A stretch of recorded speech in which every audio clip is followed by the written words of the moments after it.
दोस्तों, आप में से बहुत से लोगों ने साल 2011 में जापान में आए भूकंप और सुनामी के बारे में तो जरूर सुना होगा। जो लोग नहीं जानते उन्हें बता दें कि इस हादसे में 15 से 20 हजार लोगों की जान चली गई थी, लेकिन लोगों के मरने की ये संख्या और भी कहीं ज्यादा बढ़ सकती थी अगर कुछ लोगों ने अपनी जान को दांव पर लगाकर फुकुशिमा दाइची न्यूक्लियर रिएक्टर में रेडियो एक्टिव के लीक को ना रोका होता। आज अपनी जान को दांव पर लगाकर लाखों लोगों की जान बचाने वाले इन गुमनाम हीरोज का कोई नाम तक नहीं जानता। और आज की हमारी इस वीडियो में हम आपको इन्हीं लोगों के साहस, बलिदान और बहादुरी की सच्चाइयां बताएंगे। तो चलिए अब इस रोमांचक वीडियो को शुरू करते हैं। दोस्तों, ये घटना 11 मार्च साल 2011 के दिन उस समय घटित हुई जब जापान के होन्शु आइलैंड से पूर्व दिशा की तरफ समुद्र के तल में 9.0 मैग्नीट्यूड का एक भयंकर भूकंप आया था।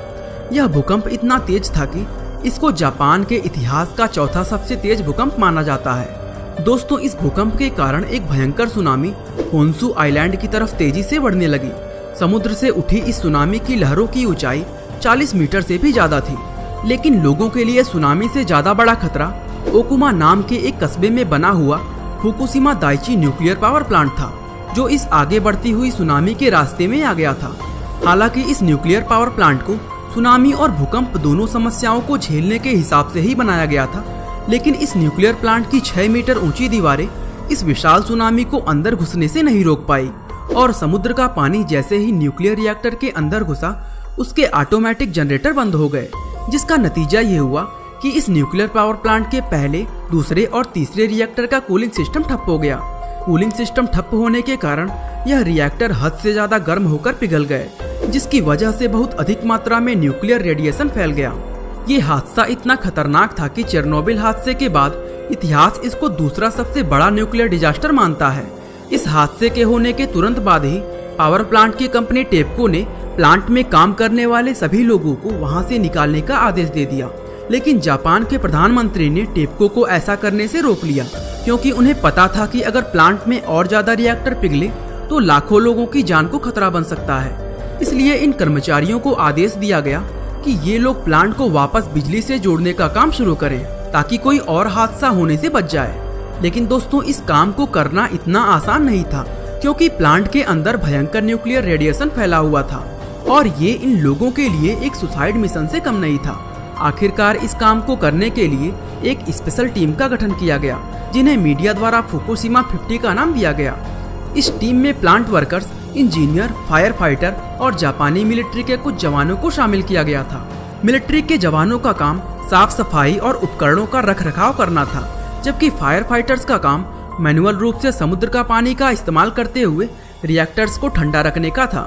हालांकि कंपनी और सरकार ने इस मिशन में काम कर रहे सभी लोगों की पहचान को गुप्त रखा था, लेकिन कई साल के बाद फुकुशिमा का एक कर्मचारी योशीजावा ने लोगों को इस मिशन की असली सच्चाई के बारे में बताया।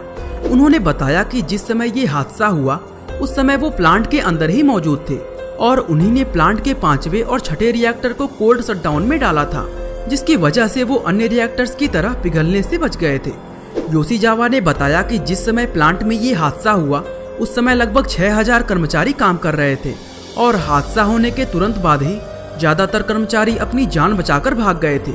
लेकिन योशीजावा और प्लांट में काम करने वाले कुछ अन्य कर्मचारी प्लांट के अंदर ही रुके रहे, क्योंकि वह जानते थे कि अगर वे लोग भी भाग खड़े हुए तो जापान के लाखों बेगुनाह लोगों की जान जाने का खतरा बन सकता था। इसलिए इन लोगों ने प्लांट के अंदर ही रुकने का निर्णय लिया और बाद में इन्हीं लोगों को फुकुशिमा 50 की स्पेशल टीम के नाम से जाना जाने लगा। ये सभी लोग जानते थे कि इस काम में उनकी जान भी जा सकती थी, लेकिन फिर भी इन्होंने अपनी मर्जी से वहां रुकने का निर्णय लिया और आखिरकार टीम का गठन हो जाने के बाद रिएक्टर्स को रिपेयर करने का मिशन शुरू हुआ। क्योंकि हर समय रिएक्टर के आसपास रहना बेहद खतरनाक था, इसलिए इस मिशन में काम कर रहे लोगों ने प्लांट के नजदीक मौजूद एक 2 मंजिला भूकंपरोधी बिल्डिंग को अपने रहने का मुख्य स्थान बना लिया था। चूँकि रिएक्टर्स की निगरानी और उन्हें ठंडा रखने का काम 24 घंटे लगातार करना जरूरी था, इसलिए इन लोगों ने आपस में अलग अलग काम बांटकर 8-8 घंटे की 3 शिफ्ट बना ली। योशीजावा ने बताया कि इतनी परेशानियां होने पर भी कोई व्यक्ति वहां से निकलने या घर जाने के बारे में नहीं सोच रहा था, क्योंकि सभी लोगों को इस बात का भली भांति अंदाजा था कि अगर उन लोगों ने ये काम नहीं किया तो लाखों लोगों की जान खतरे में पड़ सकती है। ये लोग जानते थे कि इनकी जरा सी गलती से एक बड़ा परमाणु धमाका हो सकता है, इसलिए ये लोग बेहद सावधानी बरतते हुए अपने काम को अंजाम दे रहे थे। दोस्तों, इतनी सावधानियां बरतने के बाद भी इन लोगों से एक गलती हो गई, जिसके कारण एक रिएक्टर के अंदर हाइड्रोजन गैस लीक हो गई। इस गैस के लीक हो जाने का नतीजा यह निकला कि रिएक्टर के अंदर एक के बाद एक कई धमाके होने लगे और इन धमाकों की वजह से रिएक्टर के पास काम कर रहे लगभग 16 लोग बुरी तरह घायल हो गए। दोस्तों, जिस समय यह धमाका हुआ उस समय यूसी जावा और उनके कुछ साथी प्लांट से लगभग 5 किलोमीटर की दूरी पर डिजास्टर रिस्पॉन्स सेंटर नाम की एक बिल्डिंग में मौजूद थे और इस हादसे की गंभीरता को जांचने के लिए उनके पास प्लांट में वापस लौटने के अलावा कोई और रास्ता नहीं बचा था। हालांकि उन्हें इस बात का अंदाजा अच्छी तरह था कि धमाके के तुरंत बाद अंदर जाना कितना खतरनाक साबित हो सकता है, लेकिन फिर भी यूसी जावा और उनके कुछ साथियों ने साहस दिखाते हुए अंदर जाने का निर्णय लिया। अंदर जाने के बाद इन लोगों ने कुछ ही समय में सिचुएशन को अच्छी तरह संभाल लिया, लेकिन जैसे जैसे दिन बीत रहे थे इन लोगों की समस्याएं और ज्यादा बढ़ती जा रही थी। समय बीतने के साथ ही खाने पीने की चीजें और सुरक्षा उपकरण भी खत्म होने लगे थे और चूंकि उस पूरे इलाके में रेडिएशन फैल चुका था, इसलिए वहां मौजूद खाने पीने की चीजें भी अब खाने के लिए सुरक्षित नहीं बची थी। इन लोगों की हालत इतनी खराब हो गई थी कि इन्हें एक दिन में सिर्फ 1 गिलास पानी ही पीने के लिए मिल पाता था। आखिरकार दिसंबर के महीने में इन लोगों की मेहनत रंग लाई और प्लांट को बिजली से जोड़ दिया गया। प्लांट में बिजली आने के बाद सभी रिएक्टर्स को तुरंत कोल्ड शटडाउन में डाल दिया गया। फुकुशिमा 50 के टीम ने 8 महीने लगातार मेहनत करके आखिरकार लाखों लोगों की जान को बचा लिया था। दोस्तों, जापान के साथ साथ पूरी दुनिया इन जाबाजों का शुक्रिया अदा करना चाहती थी, लेकिन टेप्को कंपनी ने इन लोगों की पहचान कभी जाहिर नहीं होने दी और इन लोगों को इतना बड़ा काम करने के बाद भी कोई पुरस्कार या सम्मान नहीं मिल पाया।